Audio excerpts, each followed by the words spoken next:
Bienvenue à toutes et à tous sur cette deuxième édition du Forum Femmes et Challenge pour cet entretien en toute intimité avec Héloïse Lusati, violoncelliste de profession. Bienvenue Héloïse. Merci Élise. Et merci d'être venue nous rejoindre. C'est un grand honneur de vous recevoir. Et c'en est un tout particulier pour moi, puisque j'accueille sur ce plateau une violoncelliste professionnelle et que musicienne depuis l'âge de 5 ans. Le violoncelle est un instrument que j'aime énormément.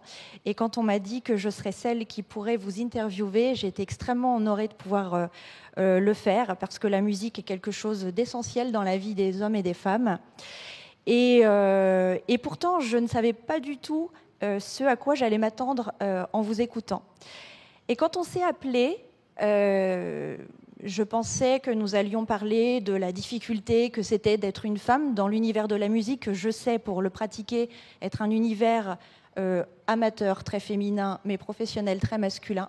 Et je pensais qu'on allait parler de ce que c'est que de devoir faire sa place, de pouvoir espérer être un premier violoncelle, de pouvoir travailler dans un quatuor à cordes de renommée. Et en fait, pas du tout. En fait, Héloïse, vous m'avez très rapidement dit « Ah non, mais c'est pas de ça que je veux parler, parce que ça, oh, c'est vrai, c'est pas toujours très facile, mais en réalité, moi, j'ai un truc vachement plus sympa. » Et j'ai fait quelque chose de beaucoup plus grand, de très très grand. Et quand vous m'avez expliqué, j'ai trouvé ça extraordinaire. Alors, je ne vais pas dévoiler tout de suite ce que c'est. Et je pense que ce qui serait bien, c'est qu'on le voit, parce qu'il faut le voir pour le croire. Et nous allons regarder une petite vidéo qui présente une initiative qui vous est venue un jour, et vous allez nous en parler après cette vidéo, qui a été de faire revivre, de faire vivre même, je devrais dire, des compositrices qui n'ont jamais été jouées du passé, pour des raisons dont on parlera ensemble. Je n'en dis pas plus, nous allons découvrir qui était Marie Jaël et ce qu'elle a fait.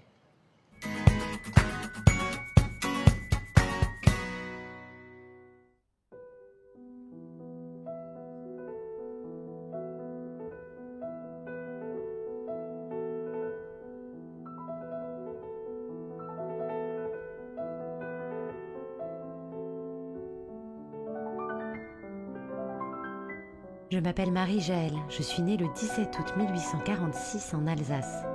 J'ai découvert la musique après avoir entendu jouer des tziganes de passage dans mon village. C'est avec insistance que j'ai demandé à mes parents d'apprendre le piano, que j'ai étudié dans mon village avant d'intégrer le prestigieux Conservatoire de musique de Paris. Après mon mariage avec le grand pianiste Alfred Jaël, j'ai pris des cours de composition avec César Franck et Camille Saint-Saëns. Apprendre à composer est une passion qui ne me quitte jamais. Je me réveille le matin avec elle, je m'endors avec elle le soir. Liszt a occupé une place très importante dans ma vie professionnelle et amicale. Il avait l'habitude de me dire « Un nom d'homme et vos partitions seraient sur tous les pianos ». Mais j'ai toujours signé les partitions de mon nom. Après la mort de mon mari, je vais progressivement vouer la plus grande partie de mon temps à la pédagogie. J'ai collaboré avec des scientifiques et j'ai moi-même étudié la physiologie et la neurologie pour élaborer ma méthode de piano. J'ai composé plus de 70 œuvres pour piano, chœur, musique de chambre, symphonique et vocale.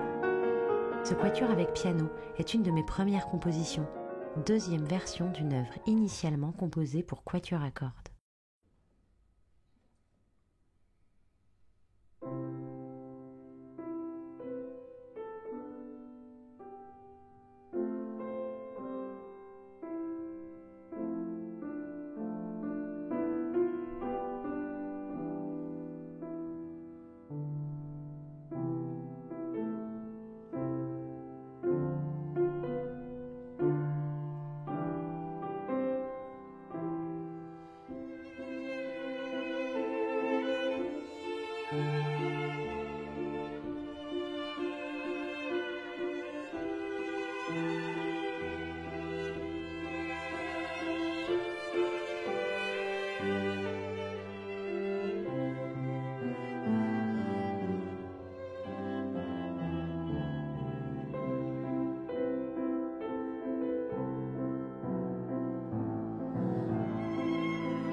Héloïse, c'était un visionnage assez incroyable, en plus avec un format assez atypique.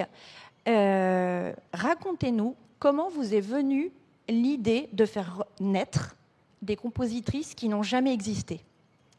Alors tout d'abord, c'est un constat que j'ai fait il y a environ 5 ans.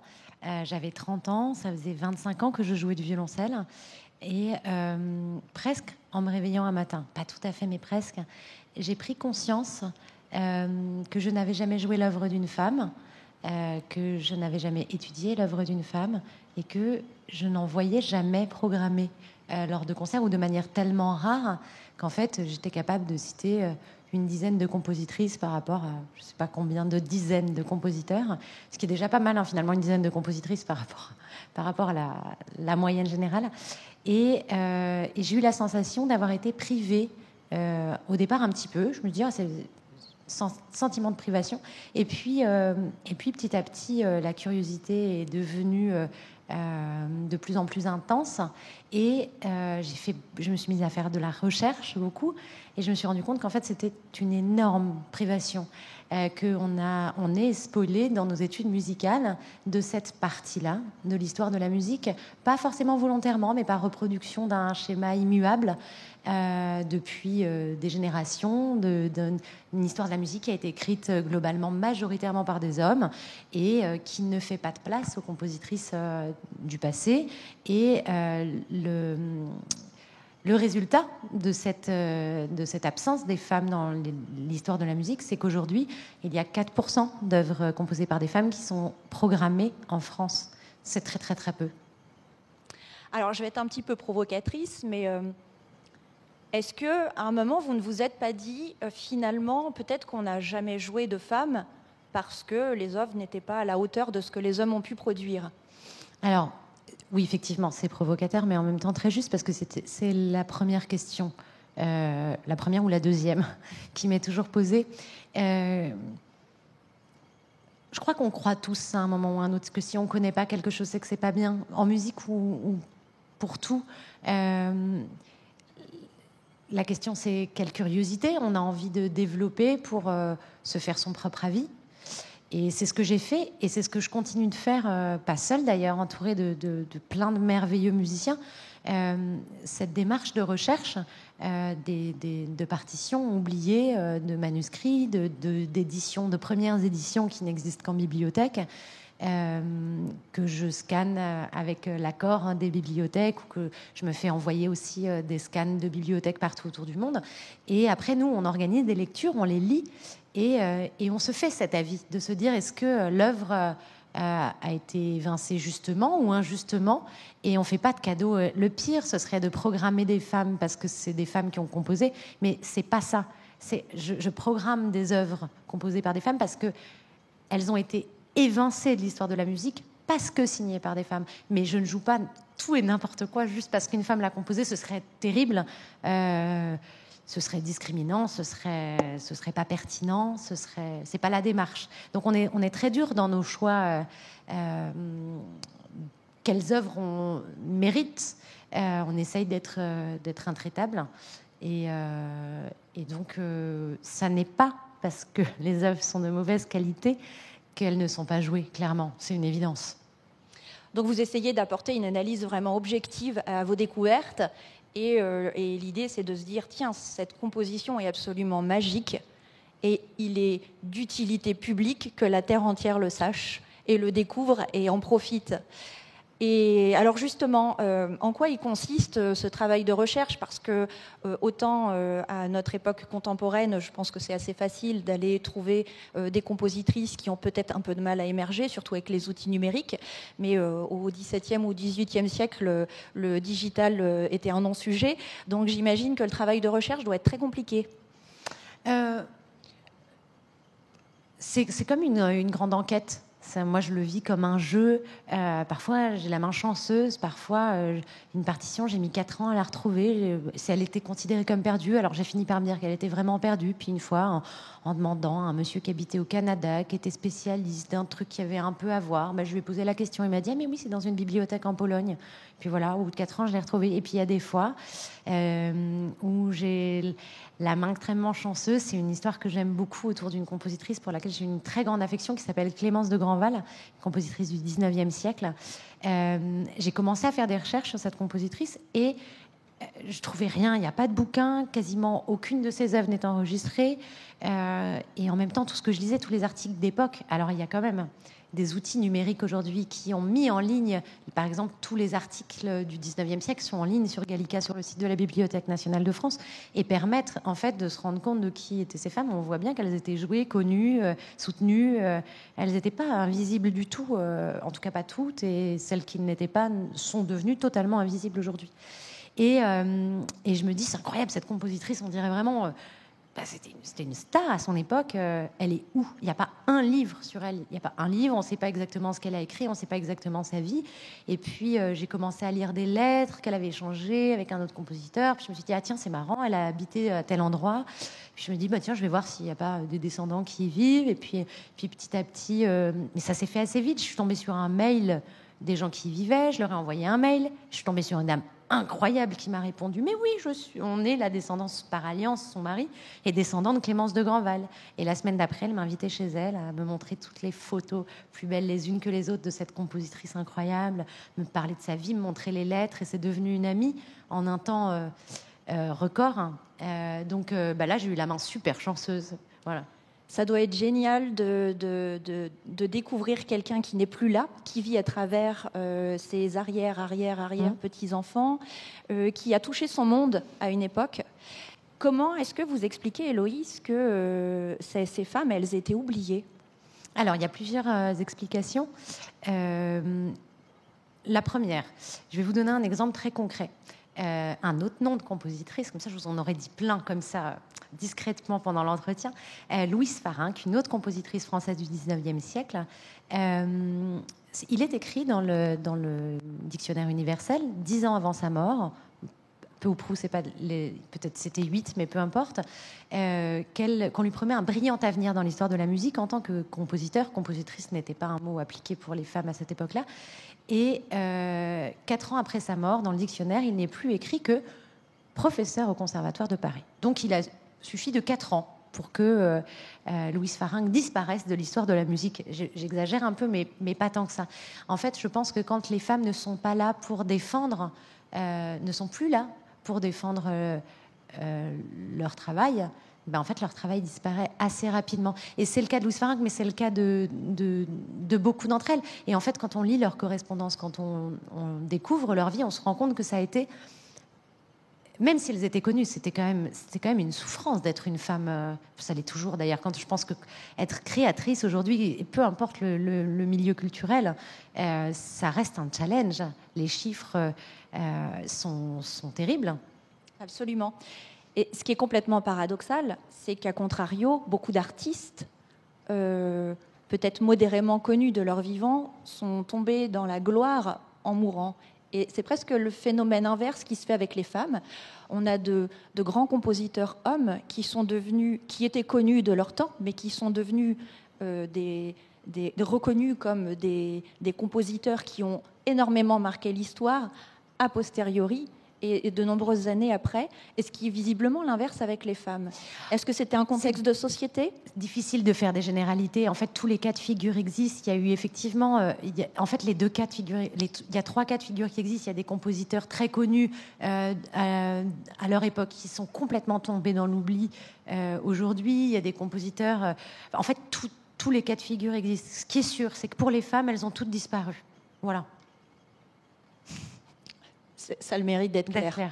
Et on arrive à comprendre, même dans notre société nettement plus évoluée aujourd'hui, que ce contexte, que cet anonymat était la conséquence du fait que la femme n'avait pas, dans l'esprit collectif, elle n'avait pas sa place dans la composition, parce que c'était une forme de consécration, c'était une qualité professionnelle, et la femme n'avait pas sa place dans le travail, et encore moins dans la création probablement à cette époque.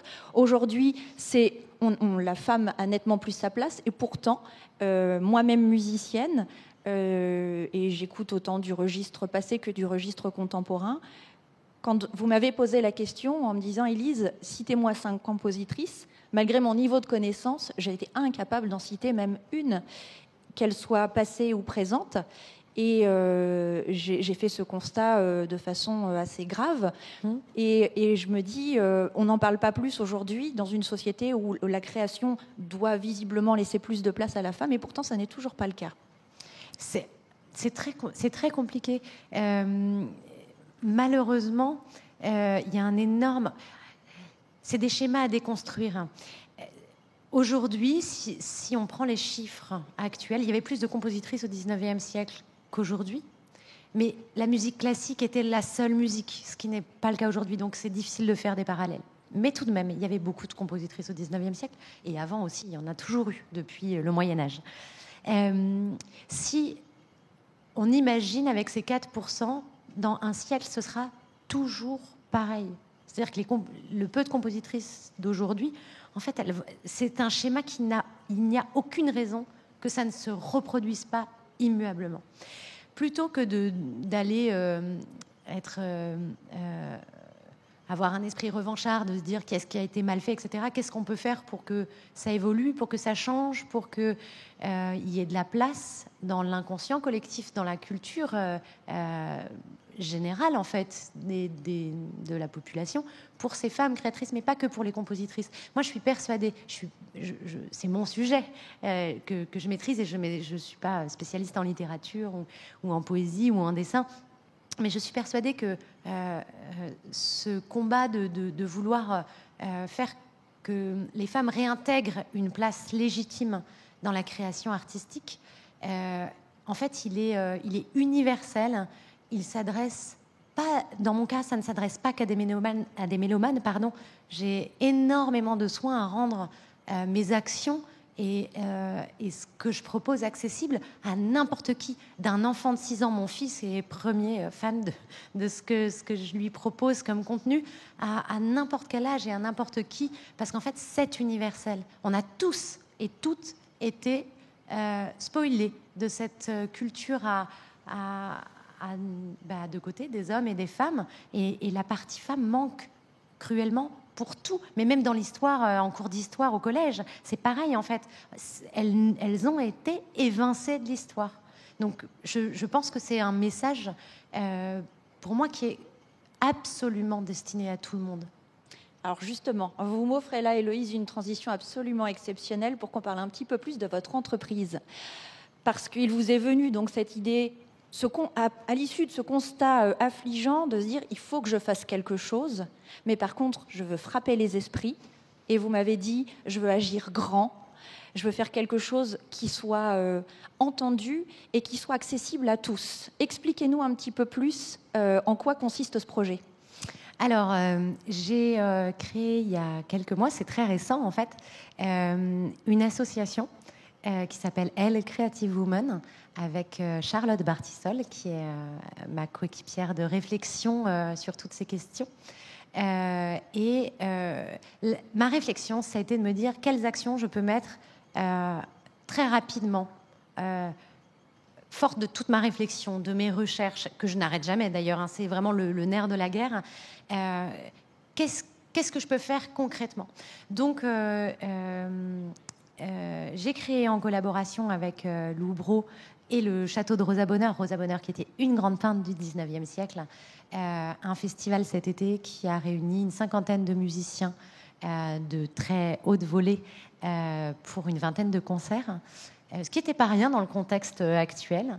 Et j'ai créé une chaîne de podcast animés, parce que j'ai envie qu'on les voit, j'ai envie qu'on sache à quoi elles ressemblent, j'ai envie qu'on les entende, mais qu'on les voit aussi, qui s'appelle la boîte à pépites, qu'on trouve sur tous les réseaux sociaux. Et c'est mon outil de désinvisibilisation pour le grand public, à la fois les mélomanes et à la fois des gens qui n'y connaîtraient rien, mais qui seraient curieux de découvrir tout ça. Alors, notez-le tout de suite, la boîte à pépites, et allez-y à l'issue de cet entretien, parce que moi, j'y suis allée et c'est juste fabuleux. Alors, parlons-en un petit peu, Héloïse, de la boîte à pépites. Alors, je vais vous parler du dernier projet de la boîte à pépites, qui est brûlant d'actualité. C'est un calendrier de l'Avent musical et virtuel qui propose chaque jour, du 1er au 24 décembre, de découvrir une œuvre d'une compositrice qui évoque Noël. Donc, en plus, c'est dans l'esprit de Noël, dont on a besoin aussi en ce moment. Et en fait, c'est un alibi pour parler d'une compositrice par jour. Et donc, il y a comme vous avez pu le voir dans la vidéo, un court portrait dessiné d'une compositrice chaque jour. Voilà. Alors d'ailleurs, oui, ce dessin, c'est une illustratrice. Oui. Alors, c'est volontaire ? Non, c'est le réalisateur avec lequel j'ai travaillé, Bernard Martinez, pour lequel j'ai une affection incroyable, qui m'a présenté cette dessinatrice, Casilda de Sassar, que c'est un énorme coup de cœur. C'est une femme incroyable.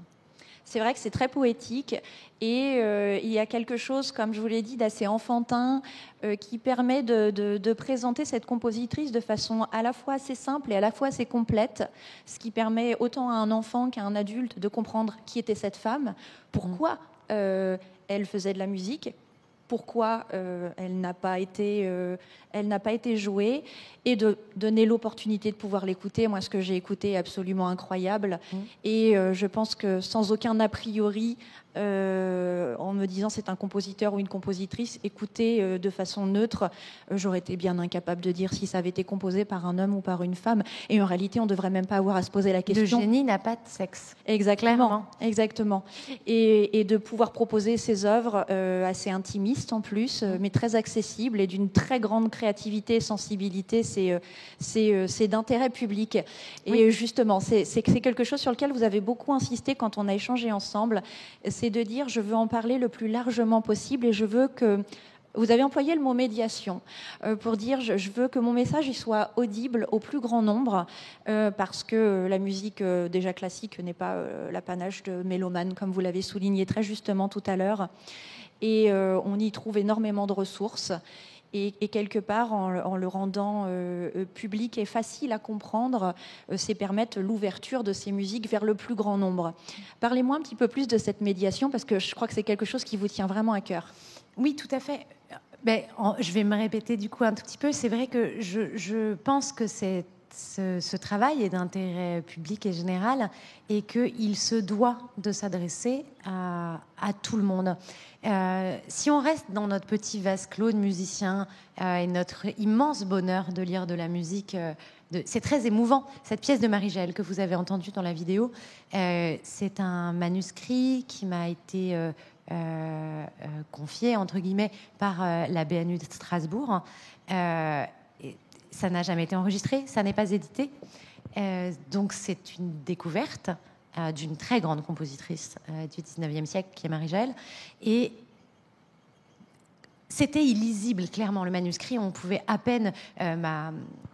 Ma partenaire de crime de déchiffrage, une pianiste incroyable qui s'appelle Célia Oneto Ben Saïd, s'est arraché les yeux pendant 48 heures sur le manuscrit pour essayer de voir si la musique était bien, en fait. Et puis au bout d'un moment, elle m'a dit Héloïse, je suis à fond là, c'est trop bien, c'est magnifique, ça a l'air génial. Et je me suis dit ok, on va engager quelqu'un pour réécrire la musique, pour pouvoir la lire, ne serait-ce que ça. En fait, c'est se dire à quel point c'est un petit parcours du combattant, en fait, de jouer ses œuvres, parce qu'on ne peut pas aller dans une bibliothèque emprunter la partition, on ne peut pas aller, pas pour tout, hein, heureusement, mais pour beaucoup, on ne sait pas qu'elles existent, en fait, tout bêtement. Donc, une fois qu'on les a retrouvées, on se retrouve face à un manuscrit souvent illisible, il faut le recopier, après on le lit, et puis là, on se dit qu'est-ce qu'on en fait, et qu'est-ce qu'on en fait pour que tout le monde y ait accès, justement pour réparer cette injustice d'être privé de tout ça. Absolument, je vois bien ce que vous voulez dire. J'ai l'impression, en vous écoutant, que c'est un travail qui doit rassembler énormément de compétences variées. et qui nécessite de rassembler les gens, mais au-delà d'un simple job, il faut embarquer les gens dans l'histoire, il faut embarquer les gens dans le projet. Les musiciens. C'est ça. Donc ça veut dire que vous avez dû faire appel à votre leadership personnel. Que je ne connaissais pas, voilà. Que je découvre tous les jours. Et bien justement, parlez-nous-en de cette découverte de votre leadership. Alors, c'est un mot que j'emploierai jamais moi-même en parlant de moi, hein, vous l'avez bien compris. Et pourtant, il en faut. Sûrement. J'ai forcément un fort pouvoir de persuasion, je pense, sur ce sujet-là, parce que j'en suis tellement convaincue que j'essaye de convaincre autant que je le suis moi-même. Je ne sais pas quoi vous dire par rapport à mon leadership. C'est pas évident, en fait, tout ça est très neuf. Il faut effectivement convaincre parce que ce travail de recherche, de médiation, le prochain projet est de créer un label de disques dédié aux compositrices. Tout ça nécessite de trouver des fonds en tant que musicienne, artiste. On n'est pas éduqué pour trouver de l'argent. Donc pour moi, c'est pas du tout un gros mot. Je suis pas du tout gênée de parler, de chercher. D'ailleurs, j'en ai trouvé pour tous ces projets. Mais c'est une démarche nouvelle. Et d'ailleurs, j'en profite pour vous remercier pour cette invitation parce que ça m'a permis de découvrir des femmes d'une sincérité. C'est vraiment le fil conducteur entre toutes les personnes que j'ai rencontrées ici grâce à Femmes et Challenge. Ce fil conducteur incroyable d'une sincérité, chacune remplie d'une mission. Et j'ai appris en écoutant tout le monde, c'était une formation accélérée de leadership. Absolument. Merci beaucoup, Héloïse. J'aimerais encore échanger avec vous pendant des heures parce qu'il y a tellement à dire sur ce sujet. Et puis, vous êtes au début de votre vie d'entrepreneuse culturelle. Et c'est absolument incroyable qu'à Femmes et Challenge, on ait cette possibilité de pouvoir rencontrer aussi bien des commerçantes que des industriels et que des musiciennes. Les thématiques sont variées et on se rend compte qu'entreprendre, ce n'est pas que créer son entreprise, c'est entreprendre sa vie, c'est entreprendre sa vie professionnelle. Et le message est beaucoup plus large que ça en réalité. C'était un vrai bonheur de vous recevoir, Héloïse. Partagez. J'en profite pour remercier nos partenaires qui nous ont permis à Femmes et Challenge d'organiser ce deuxième forum dans des conditions très particulières, sur un format qui a dû faire appel à notre agilité et à des ressources absolument incroyables pour pouvoir rendre visible ce message, parce qu'il était impensable qu'on ne le délivre pas en 2020. Il faut quand même qu'il y ait des choses positives que l'on tire de cette année. Oui. Donc merci beaucoup à tous. Et puis on se retrouve en live pour que vous puissiez poser vos questions à Héloïse, parce que je suis sûre que vous en avez des dizaines. Alors allez-y. Merci beaucoup à tous et à vous, Élise.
J'ai cru que peut-être elle n'avait pas été jouer et interpréter parce que peut-être que leur culture musicale n'était pas suffisamment bonne.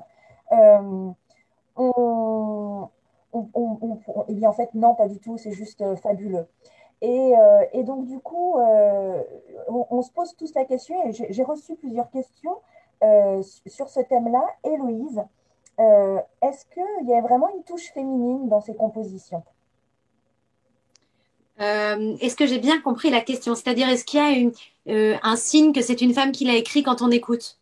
C'est ça. Est-ce que, il y a est-ce qu'il y a une touche féminine et est-ce qu'il y a une touche masculine dans la composition? Non, je ne crois pas. Je ne crois pas, mais je pense que c'est de la même façon pour les interprètes, que ce soit une femme ou un homme qui interprète la musique. Je ne pense pas que les yeux fermés, on puisse dire, ah tiens, c'est une femme, ou ah tiens, c'est un homme. Pardon. Je pense que non, il y a aucune raison qui est de... En tout cas, scientifiquement, ça n'a pas été prouvé qu'il y a une différence. Donc, moi, non, je ne peux pas adhérer à ça. Après, c'est souvent, effectivement, on voit des qualificatifs de féminin ou masculin en fonction, d'ailleurs pas que en musique, mais en musique, même chez les interprètes. Hein, moi, j'ai des copines qui sont dans un quatuor à cordes de femmes à qui on dit souvent ah, si j'avais fermé les yeux, j'aurais pu croire que c'était des hommes qui jouaient, sous-entendu, donc c'était bien. Ça fait partie d'un sexisme ambiant qui est un peu pénible. Mais non, je ne crois pas qu'on puisse dire que c'est une femme ou un homme qui a écrit la musique et qui a un caractère féminin ou masculin en fonction de la personne qui a composé la musique. C'est vrai qu'on targue souvent la femme d'avoir une sensibilité, et d'ailleurs on dit souvent aux hommes, oh cet homme il a une sensibilité féminine, alors qu'en réalité les hommes sont probablement des êtres aussi sensibles que les femmes, et cette sensibilité elle se traduit par la musique très très bien. C'est un art qui permet d'exprimer sa sensibilité profonde, et les hommes le font très très bien également, et d'ailleurs ce serait peut-être fabuleux que les hommes arrivent à le faire, que la société accepte que les hommes le fassent plus facilement dans la vie également. Et c'est vrai que ces œuvres, moi, je les trouve effectivement très sensibles, mais pas forcément féminines. Et je ne saurais dire hors contexte si c'est un homme ou une femme qui l'a composé. Et après avoir écouté 16 compositrices différentes, je fais exactement ce constat que tu fais aussi. Et je m'en régale en réalité parce que quelque part, c'est un peu l'espoir qu'on puisse se dire, mais les femmes ont fait des choses absolument merveilleuses et elles en font aujourd'hui. Parlons-en un peu plus et c'est exactement ce que tu fais. Alors, tu l'as fait également durant ton festival cet été et il y a eu des questions au sujet de ce festival, justement. Moi, je voulais savoir sur ce festival dans lequel tu as mobilisé plus de 50 musiciens. Au final, c'était un vrai travail d'entreprise. Qu'est-ce qui a été difficile dans le montage de cet événement et dans la conduite de cet événement? Euh, Ce qui a été difficile, probablement, c'est la rapidité avec laquelle on a monté justement cet événement qui a vu le jour en une quinzaine de jours, ce qui est très court pour autant de concerts, autant de musiciens. Donc, je dirais c'est l'organisation dans un si court laps de temps avec voilà, des aspirations qui ne sont pas forcément les mêmes pour tout le monde. Donc, d'arriver à concilier les envies de chacun parce que comme toute entreprise, ça n'est que de la collaboration. Et donc, il s'agit de collaborer avec le château, les gens qui s'en occupent, etc. Donc, probablement, s'organiser vite et bien, c'est pas simple. Ça, je veux bien croire. En 15 jours, je trouve ça assez incroyable parce que on sait tous combien l'événementiel requiert beaucoup d'énergie et je crois encore plus en 2020 avec ce contexte qui a dû rajouter des réglementations à ton organisation que tu n'aurais pas eu dans un autre contexte et c'est juste une prouesse en réalité d'avoir réussi à monter ça. Et d'ailleurs, il a eu beaucoup de succès ce festival et j'ai Fanny qui me pose la question. Elle aimerait en savoir plus sur le festival avec Rosa Bonheur et elle aimerait savoir est-ce qu'il sera renouvelé l'an prochain. Alors oui, il sera renouvelé, mais dans un autre lieu D'accord, on en saura plus quand? bientôt. Et Je communiquerai au bon moment sur ce sujet-là. Le lieu reste quelque chose de complexe. en fait, il Voilà. suffit de s'abonner à la page La Boîte à Pépites sur Facebook et les informations arriveront en temps voulu, si j'ai bien compris. Et concernant le festival qui a déjà eu lieu, est-ce qu'il y a la possibilité de revivre certains moments? Alors non, on n'a pas capté les concerts. C'est un regret aujourd'hui vraiment de ne pas l'avoir fait. Après, c'est une autre infrastructure, c'est d'autres lourdeurs d'organisation et puis d'autres financements qu'il fallait trouver pour pouvoir capter dans de bonnes conditions. Non, on ne l'a pas fait, mais je pense que c'est une démarche qui sera mise en œuvre pour les prochaines éditions, parce que je pense que c'est effectivement absolument fondamental d'avoir une trace de tous ces concerts. Oui, tu as été limité effectivement en moyens et en temps, donc il fallait certainement prioriser les dépenses et puis focaliser sur le plus important, c'était mener en physique ce festival. En plus, je crois qu'on en avait tous besoin hein, d'avoir des Ouais. moments un peu physiques. J'ai Karine qui me demande justement, pour aller chercher des partenaires financiers pour mener à bien ton projet, est-ce que tu as été accompagnée? Alors, je le suis maintenant, et à l'époque, non, au début, je ne l'étais pas. Donc, tu as dû aller faire ça toute seule. On n'est jamais vraiment tout seul parce que forcément, on discute, on a des conseils, on a des échanges. Non, c'est une association qui a été montée avec ma collègue Charlotte Bartissol, avec qui on échange énormément. Après, c'est sûr que quand on a l'idée des projets, l'envie de les monter, etc., forcément, on ne peut pas demander aux autres de faire le travail à sa place. Après, effectivement, l'étape là, dans laquelle je suis aujourd'hui, c'est la construction d'une structuration qui soit effectivement, qui fasse que tout ne repose pas non plus sur 2 ou 4 épaules, mais sur un peu plus que ça. Et puis avec des gens dont c'est le métier aussi d'aller chercher des sous, ce qui n'est pas le mien. Absolument. C'est vrai que quand on démarre un projet, eh ben on est un petit peu couteau suisse, hein, on apprend à tout faire. C'est une bonne chose parce que ça nous permet de mesurer un petit peu toutes les sphères qu'il faut explorer pour monter un projet.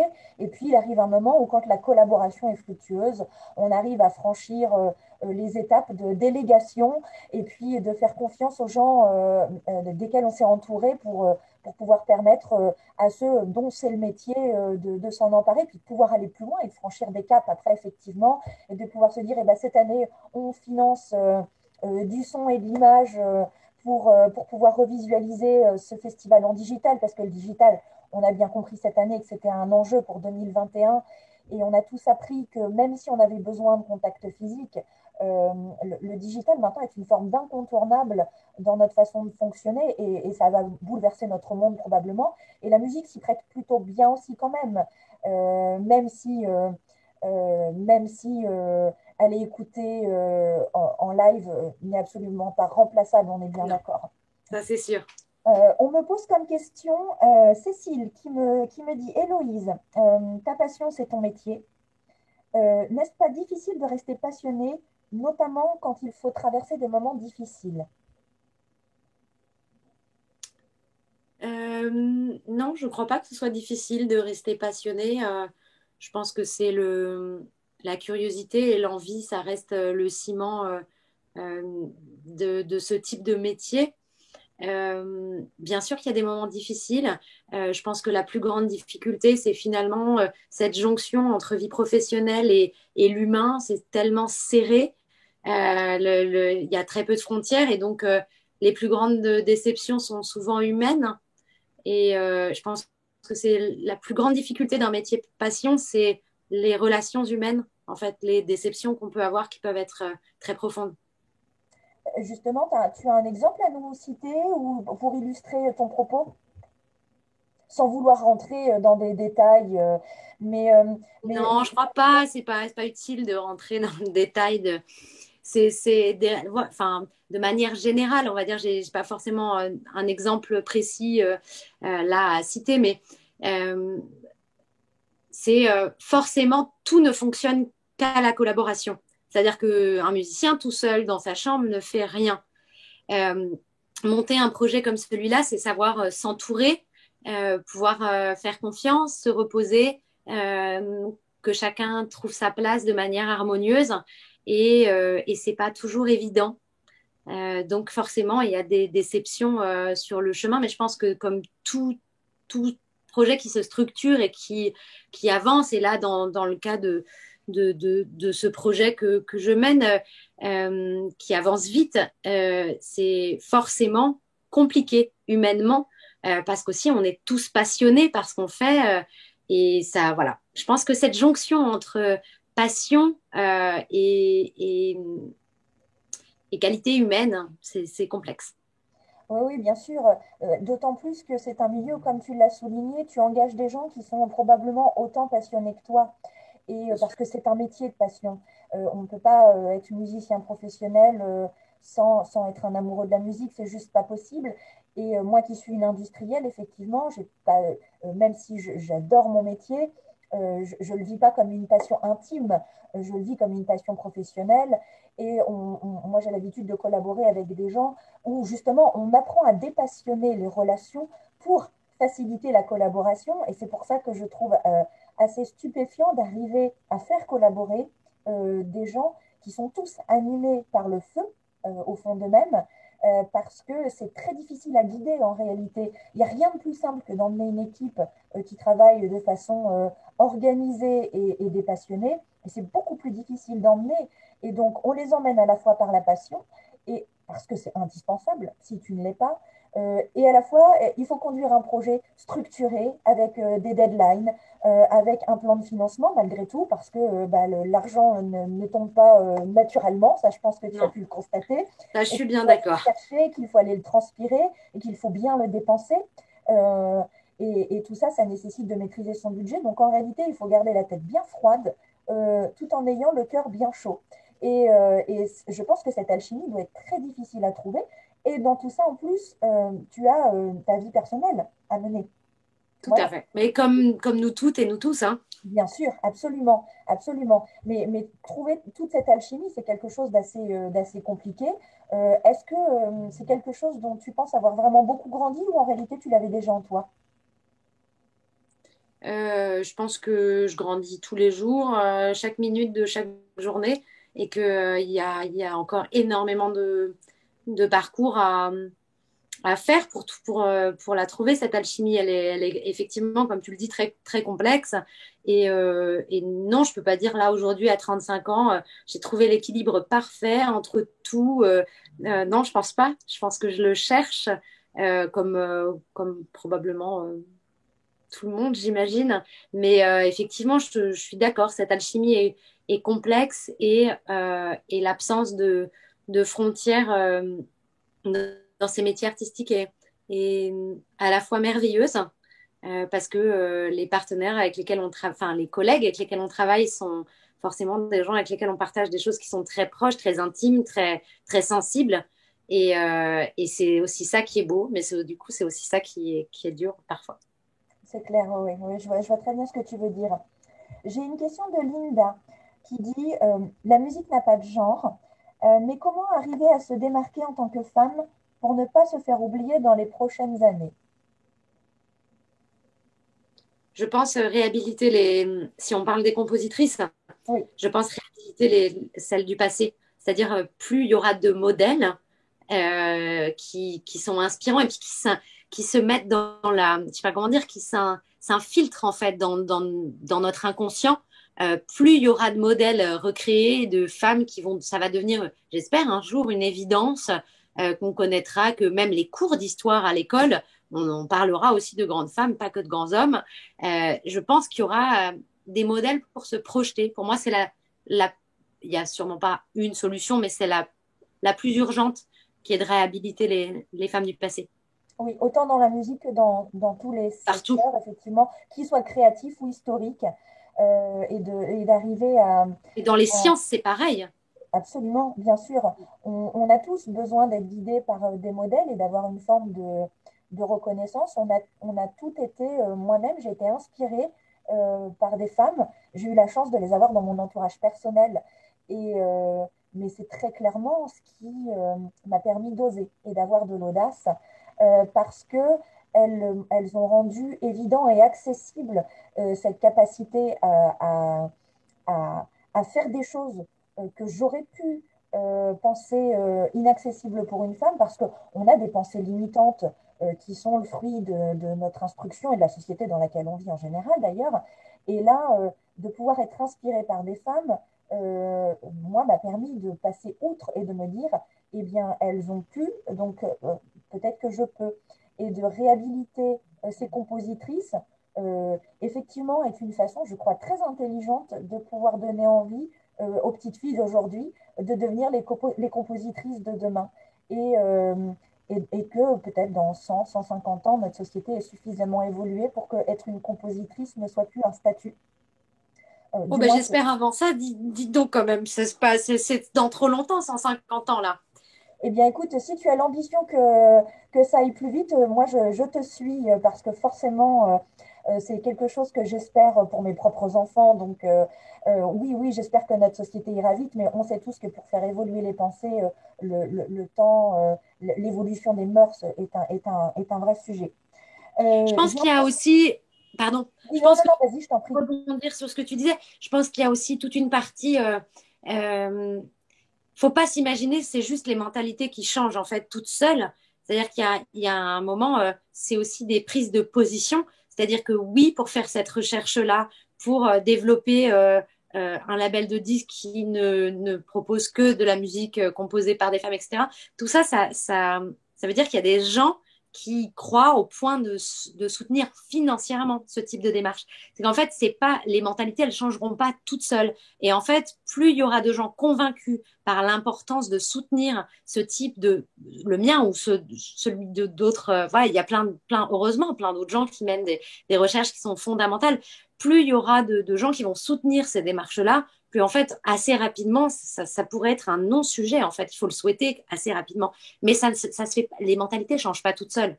C'est C'est ça, vraiment c'est ça, c'est que ça prend du temps. il y a un investissement à un moment de gens qui croient que c'est fondamental, que la culture rejaillit sur tous les pans de notre vie et que restaurer les femmes dans la culture, c'est aussi restaurer les femmes de manière globale dans tous les champs de la vie.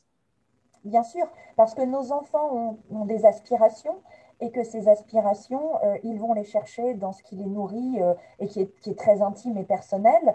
Et il faut qu'ils puissent avoir ces représentations qui leur disent, mais oui, c'est facile et tu vas pouvoir oser. Et c'est quelque chose, nous, au sein de Family Challenge, qu'on essaie énormément de promouvoir, de dire, ayez l'audace et inspirez-vous. Inspirez-vous des initiatives qui sont autour de vous, des femmes que vous admirez. J'ai entendu dans une conférence très récemment une très très grande dame dire, mais moi, des mentors, j'en ai plein. Et il y a même des mentors qui sont mes mentors et qui ne le savent pas. Parce que ces femmes m'ont inspirée, elles m'ont guidée, elles ne sont pas au courant qu'elles m'ont guidée et pourtant je les suis. Alors c'est là où le digital est un vrai levier parce qu'aujourd'hui on peut suivre énormément de monde grâce aux podcasts et c'est pour ça que ces podcasts que tu fais aussi, c'est une façon d'entretenir et de régulièrement en parler parce qu'il ne faut pas en parler que maintenant, il faut en parler souvent, régulièrement, il faut le dire, le re-redire et il faut que ça s'inscrive dans une forme de normalité pour qu'un jour ça devienne normal. C'est ça effectivement la clé. J'ai une autre question qui est posée que je trouve très intéressante. Tu as dit, on n'est pas éduqué pour trouver de l'argent et c'est très vrai. Personne n'a été éduqué pour trouver de l'argent. Quel conseil Bah, si, quand même plus dans une école de commerce que moi en faisant du violoncelle, hein, ça c'est sûr. Oui, mais en réalité, moi, quand je fais le constat, quand je regarde le background de toutes les chefs d'entreprise que je fréquente, très peu ont fait des écoles de commerce en réalité. On a tout entreprendre en réalité, que ce soit pour une entreprise, une association, mais créer une entreprise, quel que soit son but ultime, qu'il soit lucratif ou non, en réalité, c'est un chemin qu'on a emprunté. C'est rarement une autoroute, c'est souvent des petits chemins de travers. Parfois, il a fallu grimper des montagnes, enfin souvent même. Et il n'y a pas de voie royale en réalité. Et aujourd'hui, les chefs d'entreprise qui ont fait un master dans une école de commerce et qui en sont sortis en créant, il y en a très très peu. En revanche, des parcours complètement atypiques, on en voit tout le temps, et c'est probablement d'ailleurs cette richesse qui nourrit celui qui entreprend, que ce soit un homme ou une femme d'ailleurs, c'est exactement le même constat, c'est cette richesse d'éducation, cette richesse de parcours de vie, qui font qu'on est des gens souvent dotés d'une sensibilité qui nous permet de bien comprendre l'univers dans lequel on se trouve. et de répondre à des attentes, à des besoins, que ce soit des clients, que ce soit une audience. Finalement, il y a un besoin et on répond à un besoin. Et donc, on n'est pas éduqué pour trouver de l'argent. Quel conseil, toi, tu donnerais à des futurs entrepreneurs, entrepreneuses, se lançant par passion et non pas par envie de gagner de l'argent? Mais là, j'ai envie de rire, hein. Quel conseil je donnerais à quelqu'un pour aller chercher de l'argent? Je ne sais pas si je suis la bonne personne pour. Tu as réussi à le Ah faire. si, alors si j'en ai un conseil.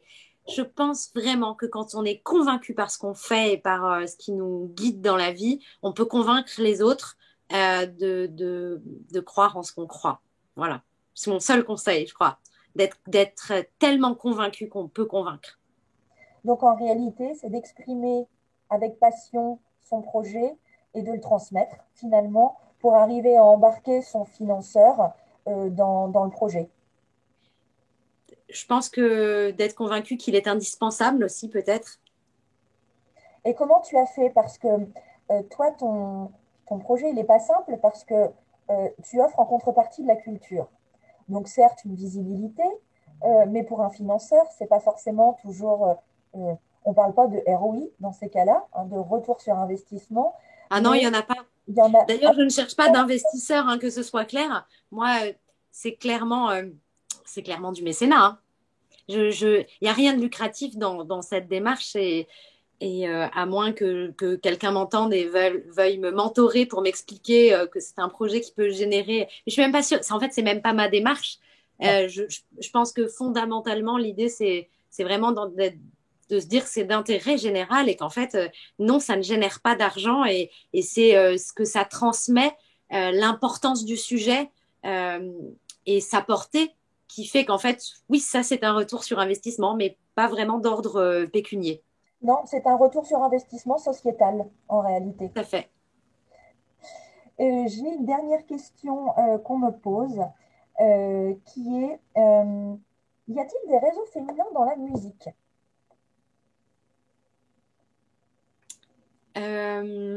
C'est une bonne question. Y a-t-il des réseaux féminins dans la musique identifiés, des réseaux identifiés?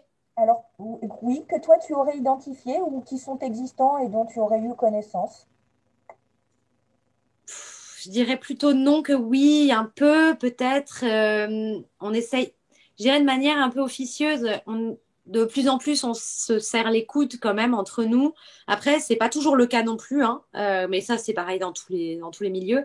Un réseau, par exemple, comme Femmes et Challenge, non, j'en connais pas. Euh, En fait, on essaye tellement de se démarquer justement de cette notion de genre que souvent le féminisme devient un gros mot. J'ai l'impression pour beaucoup de gens, se dire féministe, c'est comme si d'un coup on était terriblement revanchard, alors qu'en fait, pas forcément. Et moi, je pense pas que ce soit un gros mot. Après, je pense qu'on est de plus en plus de femmes dans ce milieu, dans ce métier-là de la musique, à noter de manière beaucoup plus systématique les problèmes à la fois d'inégalité et de sexisme et à ne plus les tolérer ou à vraiment en avoir marre de les tolérer. Après, il y a encore tellement de chemin à faire pour l'ouverture de la parole, pour que la parole de tout le monde soit entendue sur ces sujets-là. Je pense que c'est encore en construction euh, pour un bon moment. Non, je ne crois pas qu'il y ait un vrai réseau de femmes dans la musique. Et je ne sais pas si ce serait pertinent d'ailleurs. Je pense que c'est à chacune et à chacun aussi d'ailleurs de noter et d'essayer de faire bouger les choses, chacun à son endroit. Je ne sais pas, peut-être ce serait bien d'ailleurs. Je ne me suis jamais posé la question.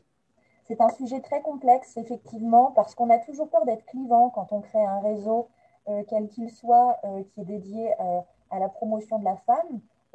En l'occurrence, nos Femmes et Challenge, c'est un réseau qui est dédié à promouvoir l'entrepreneuriat féminin. Et c'est un mot, moi, sur lequel j'insiste beaucoup quand on me demande de parler de Femmes et Challenge, parce qu'il s'agit de promotion et certainement pas de clivage, et encore moins de féminisme au sens comme tu l'as dit très justement tout à l'heure, au sens revanchard, parce que le féminisme aujourd'hui, on lui a collé une étiquette de femmes, les seins nus qui défilent dans les rues, alors qu'en réalité, le féminisme, c'est juste vouloir l'égalité de traitement entre les hommes et les femmes. C'est aussi simple que ça. Et on a presque peur d'ailleurs aujourd'hui de dire qu'on est féministe, alors que Femmes et Challenge n'est absolument pas un réseau d'ailleurs qui se targue d'être féministe. Et pourtant, il l'est. Et pourtant, probablement, il l'est. Ah non, mais même pas probablement. C'est de fait, défendre l'entrepreneuriat féminin, c'est une démarche féministe, mais avec. Enfin, je vois pas où est le gros mot et pourquoi. C'est Non, marrant parce que souvent, je vois ça, des démarches qui sont profondément humanistes et féministes, et ça marche ensemble, ces deux mots-là, et qui ne voient pas à quel point ils sont féministes, mais c'est pas du tout. Moi, je pense pas du tout que ce soit négatif de dire ça. Au contraire, enfin, c'est fabuleux. ah non, non, non, mais on est bien d'accord, il y a rien de négatif dans le féminisme, c'est même quelque chose dont notre société a cruellement encore besoin pour faire bouger les lignes. En revanche, il y a une espèce d'étiquette, de branding sur le féminisme qui le rend négatif d'un point de vue société et encore difficile à accepter, alors qu'en réalité, promouvoir l'audace, promouvoir le fait d'oser, de dire aux femmes, n'ayez pas peur de vivre vos rêves. Ne vous restreignez pas pour des contingences de logistique, parce que j'entends trop souvent des femmes me dire typiquement, je ne veux pas vivre de ma passion parce que, euh, parce que je vais avoir des horaires décalés. Toi, tu le vis, hein, la musique est quand même familialement assez complexe à rendre compatible, mais c'est de l'organisation et tu n'en fais même pas un sujet d'ailleurs, parce que ça ne doit pas en être un. C'est Mais je connais que ça en fait. Je sais pas ce que c'est autrement. Et pour être tout à fait honnête, là, dans ma vie, je travaille à peu près 18 heures par jour sans faire gaffe si c'est un samedi ou un dimanche. Donc, non, je crois que les horaires et les jours, ça n'a jamais été un, un objectif dans ma vie. C'est clair. Eh bien, en fait, c'est exactement le message qu'on doit faire passer aujourd'hui. C'est de dire, mesdames, vivez, euh, vivez de ce que vous avez envie de vivre.